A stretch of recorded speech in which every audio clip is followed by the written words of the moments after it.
10 ways I completely destroyed my self-confidence and I learned to overcome them. Negative self-talk. This one's a hard one. Especially when you hear something negative about you, don't repeat it over and over again in your head. Let it slough off of you if you can. Sometimes it's hard not to take things personal, but really, they're really not about you the majority of the time. So don't say negative things to yourself. Your body is listening. The cells in your body are listening. The universe is listening. Part of the whole manifesting is definitely letting go of negative self-talk. Avoiding challenges. Sometimes when we know things are going to be hard, we avoid them. But the truth is, when we know something is going to be hard and we push ourselves to do it, when we come out on the other side, we feel really good, accomplished, strong, and capable. So push yourself into doing those things that you know you want to do. Don't be afraid of pushing through the obstacles that you think are hard. Comparing yourself to others. God, that is a hard one in this society right now. But don't do it. Don't dim your own light or what you have to offer because you're comparing yourself to someone else's 5 seconds of fame. Seeking constant validation. Geez, we can get into all the psychological reasons why one might seek constant validation. That usually stems back to childhood habits. I don't want to always say trauma, but just childhood habits and what you might have needed growing up. And I think, like, for me, seeking validation, constant validation, is what led me to be a high achiever, but also it's not healthy. So you have to learn to validate yourself. And I think that that's comes with pushing through challenges. So the more you push through challenges and make yourself do things that you're capable of but are hard, the more it's easy for you to validate yourself and not need other people to validate you. So set yourself up for success by giving yourself tasks and things to do that help you achieve your own validation instead of seeking it from other people. Overthinking past mistakes. Were those mistakes even mistakes if you're growing and getting to where you want to be? I don't know if you can linger on past mistakes for much longer than the day that they happen. I mean, it's just horrible. I mean, you linger on breakups and bad business decisions, eating that cake that you shouldn't have eaten. Like, however little or small these decisions are, you have to accept where you are now and move forward, because there is something bigger for you if you stop looking at whatever that mistake was. It's really a hard lesson. Not setting boundaries. That is one of the biggest ways I destroyed my self-confidence for the majority of my life. I would say that I'm 47 years old, 48 years old, 47.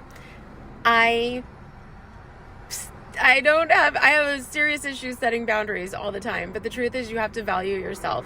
When you get the self-confidence that you deserve, when you grow into being secure, you have to set boundaries all of a sudden, because you realize that when you do, you'll stop hurting yourself. You'll stop making decisions that lead you with nothing but your eyes to cry with.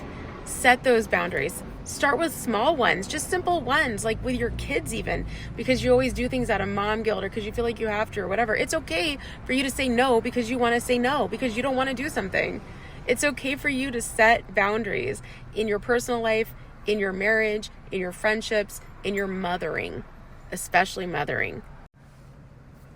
Fear of failure.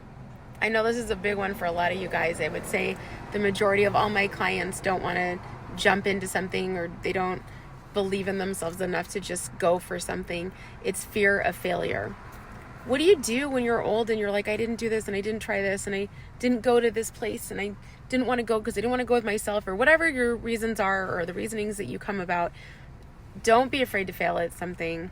Every single time you fail, man, sometimes it hurts, sometimes you're bleeding, you scab your knees, however hard it hurts financially, mentally, physically, the failure hurts.